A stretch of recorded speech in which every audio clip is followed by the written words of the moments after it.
There is a secret to having success in sobriety. So, what is it? Hi, everybody. I'm Josh, living life alcohol free, and I'm going to share with you today a big secret on success in sobriety and what it takes to attain it. But first, I want to run down a scenario for you of what it really is like to live as a drinker, as a problem drinker, and as someone who spent their entire life wanting to quit, but not finding the will to be done with it. So I would wake up with a hangover every day. I would wake up feeling nauseous, having a headache, being irritable. I'd wake up with that panic feeling, maybe indigestion at 3 a.m. I would toss and turn. I would get back to sleep, but I'd wake up and I just feel lethargic every single day, just feeling terrible. Some days I may get up, do what I need to do, and go back to bed. But some days you can't do that. So you have to go to work, you have things to take care of at home or elsewhere. So you have to fight through. So I got to a point where I could kind of drink a certain amount and know that I would be able to at least function the next day. And I would toe that line to a point where I would drink just the right amount, just the right types of drinks to where I wasn't going to be throwing up. I wasn't going to be completely sick. How many of us do that? I knew for me, I was primarily a beer drinker, but I would mix in hard liquor and wine. But I knew that if I mixed any or all of those, I might run the risk of feeling nauseous the next day. So I primarily would stick to beer. When I started to drink liquor, that was when things would kind of get out of control for me. I would sometimes use that as a way to cope with life. And it got to a point where I was having a hard time controlling that. So I would go throughout my day and I would typically get anxiety as the day went on in the afternoon. The hangover effects might start to wear off, but I was left with this uneasy feeling. And I don't know that if it was because I just needed to drink more, or if it was because I needed medication, or if it was trauma that I was trying to work through that I was just trying to erase by drinking. I think it was all of the above, but I lived like that for many years. I started drinking when I was 15, and I really started to drink frequently when I turned 21 when I could buy it. I just would live in this repetitive cycle of misery. And I wasn't willing to give up alcohol because I just kind of used it as my crutch. I refused to take medication. I feared that mixing antidepressants and alcohol would not be healthy. I could get problems with my liver. I could get problems with my kidneys. I feared that if I continued drinking and taking the pills, that something bad was going to happen. So I might take a pill for a day or 2 days, but then I'd have a panic attack because I would be drinking. And then I would worry that my drinking and my mixing was going to cause me problems. So I would stop taking the pill and I would just continue drinking. And I did that for 20 years. I don't get to a point now where I think about sobriety on a moment to moment basis, but I do think back on when I would get to that moment where it was time to have a binge session and how a relief it was that I could have one, two, three drinks and power through those emotions, get to the other side, and then continue drinking again to oblivion for the rest of the day until I was completely gone, checked out from the world, and no care in the world, but also just a place of total darkness. I would wake up the next morning not remembering what I watched. Some things I can't remember what I said to people. Did I text people? Did I call someone? What was that movie even about? I might have to go back and rewatch it again later that day because I forgot what the movie was even about. I would just forget, and that memory issue was becoming more and more of an issue the older I got. How many of us try to drink through all that? How many of us try to power through all that? I know I did. I tried to do that every day almost. In my 20s, I would typically binge drink every other night, but in my 30s and early 40s, it was becoming binging every day. And if I went a day without alcohol, it was because I was just tired from the bender that I went through for the last 6, 7, 8 days, where I just needed to take a break, rest, but I would get up on that next day and do it all over again. And it just became exhausting. I'm 4.5 years sober.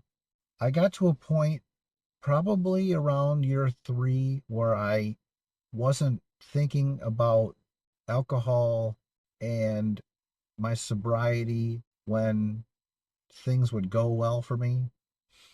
I got to a point where, because I've been on a sober community this whole time, and I would post on there that I went through this, and this yesterday. Thank you that I don't drink. Thank God that I don't drink. And I'm gaining all this stuff because I don't drink. And so I would thank my sobriety. I would thank God for allowing me to live my life and experience these good things in life because of my sobriety. Now, at 4.5 years into it, I don't think in terms of that as much as I used to. What am I going to do? My goal in this is to put in there that, hey, I'm here right now because I'm sober. I'm here right now because God put me here, and I'm about to go into this event or video or whatever I'm about to do because of my sobriety. I started this YouTube channel because I wanted to be able to give back to people. I wanted to bring in all of you, bring in an audience of people that are living an alcohol free life, want to live an alcohol free life, and see what it's like to experience everything in life through a lens of gratitude for sobriety. In about year 2, I started to grow in my faith. I started to follow a pastor. I started to go to church more often. I do have a video with my pastor, Pastor Brad. And so you can click on that and take a look at where I've grown in my faith, in my sobriety. I wouldn't be where I am now had I not gotten sober and then also grown in my faith. That's what this channel is all about. I want to share with you the biggest secret to sobriety, the biggest secret to success in sobriety. It's not Alcoholics Anonymous. It's not paying a counselor or paying a professional sobriety coach thousands of dollars. Can those things help? Absolutely. I wouldn't be where I am now if I didn't get into therapy, and by the grace of God, get into therapy with a therapist during the pandemic that specialized in alcohol and drug addiction recovery, and who he himself is a former addict. He knew what I was going through. If I didn't have him, I wouldn't be where I am today. I also found a community of like minded people even before I got into therapy. If I didn't have that community, I'm not sure I'd be where I am today. So it took community. It took a therapist. It took God. It took praying and begging God to get me out of this pain, to get me out of this cycle. It took all that. But the secret is when you decide for yourself that you've had enough, that's really it.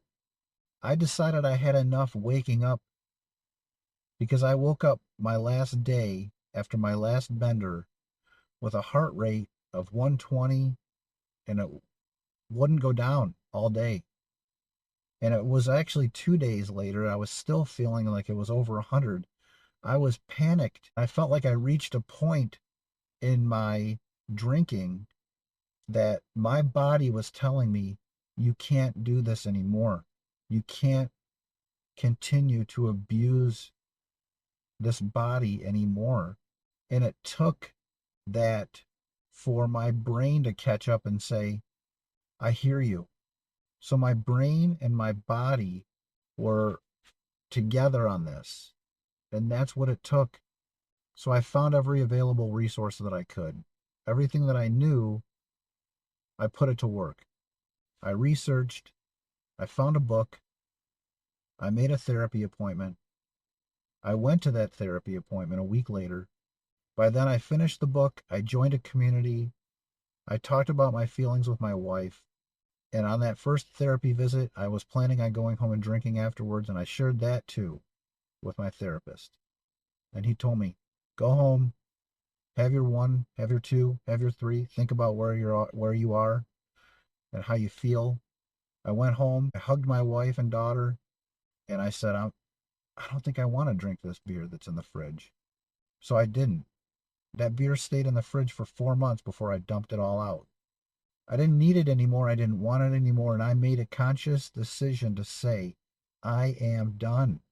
My body's telling me I'm done. My mind is telling me I'm done. And my heart is telling me I'm done. Now I need to put the work in. If you're looking for a group of like minded people, I've got a Facebook group. It's private. It's called Sobriety in the Storm. I created it a few months ago, about halfway through when I created this YouTube channel 6 months ago. I'm building it. Got group members in there that have been there for a couple months now. We started doing a challenge at the beginning of September. It's getting through the Burr months sober, but not just being sober, living life to the fullest, finding joy in the fall, because we've got people doing sober October, we've got people doing dry January and things like that.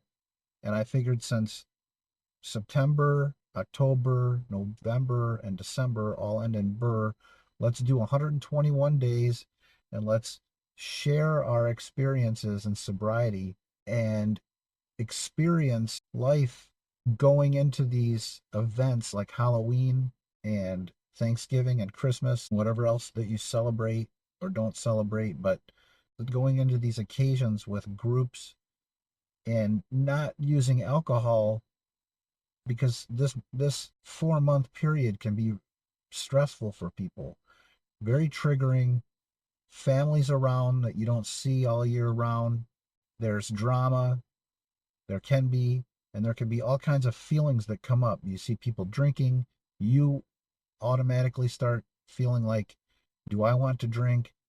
Am I having fear of missing out? Do I feel like I'm missing out? They're drinking, I'm not.